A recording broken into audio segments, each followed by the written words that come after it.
బావిలో నీళ్లున్నా నీ కంట్లో కన్నీళ్లున్నాయి. నన్ను ఆ దేవుడే కాపాడాలి. రైతులు వాడాల్సింది ఇలాంటి నాసిరకం పైపులు కాదు. మరి ఏ పైపులు వాడమంటారు బాబు? తరతరాలు మన్నే నాణ్యత నంద్యాల నంది పైపులు.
ఆ రకంగా ఇప్పుడు మేము చూసాము చాలామంది స్కిల్ వర్క్ పనిచేస్తున్నారు ఉన్నారు.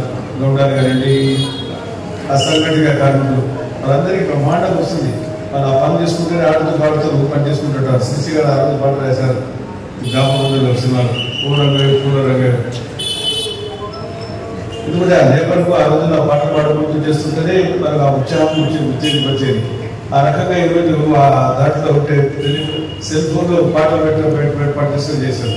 ఎప్పుడో 60-70 సంవత్సరాల క్రితం మనం అమెరికాలో సెల్ ఫోన్స్ వచ్చినాయి, అమెరికాలో టీవీలు వచ్చినాయి, అమెరికాలో టీవీలు మాట్లాడేది కూడా కనబడింది అని చెప్పి మనకు కూడా ఆ సాంకేతిక పరం ఉంది. ఆయన తీసేసాం, అమెరికాలో కూడా తీసేసాం. బాగా అభివృద్ధి చెందాల దేశాలు కూడా మన టీవీలో మాట్లాడి టెలిఫోన్ మాట్లాడి డైరెక్ట్గా కనబడింది. దాన్ని తీసేసారు. ఎందుకంటే మీకు తెలుసు నేను చెప్పాల్సిన అవసరం దానివల్ల అనర్థాలు ఎక్కువ చెప్తాయి కానీ లాభాలు తక్కువ ఉంటాయని చెప్పి ఆ రకంగా సాంకేతిక పరంగా ఇప్పుడు ఇందాక చెప్పారు ఆయన ఆర్టిఫిషియల్ టెక్నాలజీ వచ్చేసి ఆర్టిఫిషియల్ టెక్నాలజీ కూడా చదువు దాని చిత్రాలతో చేద్దాం. ఆ రోజు వారు చెప్పినట్టుగా ఇప్పుడు ఎన్టీ రామారావు గారి దగ్గరికి వచ్చారు. ఎన్టీ రామారావు గారు ముఖ్యమంత్రి గారు కూడా మేము కూడా ఉన్నాం. ఆ రోజు ఒక మంచి బిఆర్ చోప్రా గారు ఒక మంచి సీనియర్ బిఆర్ ఎన్టీ రామారావు గారి దగ్గరికి వచ్చారు. మనకు అంటే కాలక్షేపానికి ఒకప్పుడు పాతకాలంలో కొంతగా దశాబ్దాల క్రితం తోలుబొమ్మల ఆటలు, బుర్రకథలు, హరికథలు ఇలా ఉండేవి. ఆ తర్వాత రేడియో వచ్చింది. రేడియో వచ్చిన తర్వాత రేడియో వైర్తో పనిచేసే రేడియోలు, తర్వాత ట్రాన్సిస్టర్లు వచ్చినాయి.